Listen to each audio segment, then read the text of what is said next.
26 करोड़ लोगों से टक्कर लेने का समय आ गया है। एक बार फिर से सोच लीजिए कहीं उल्टा नहीं पड़ जाए। और अभी बिहार में चुनाव आने वाला भाइयों बहनों, अच्छी खासी भीड़ है, अच्छी खासी जनता है बिहार में, अच्छे खासे वोटर है। मोदी जी शायद आपके जितने चुनाव के लोग हैं उन्होंने आपको जानकारी नहीं दी है।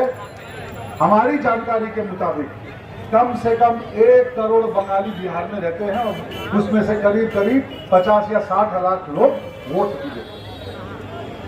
दुख की बात यह है कि उसमें से बहुत लोग हिंदुत्व के झांसे में आकर आप ही को वोट देते हैं।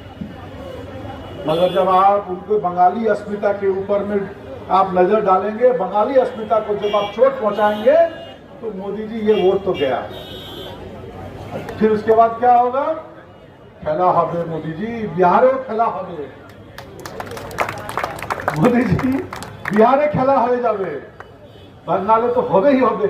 2026 আপনাকে নিমন্ত্রণ দিচ্ছি, মাঠটা আপনি চুনুন, জায়গাটা, টাইমটা আর খেলাটা কোনটা করবেন, ফুটবল, ক্রিকেট, হকি, পলিটিক্স, যা খুশি চুনুন। আমার লিডার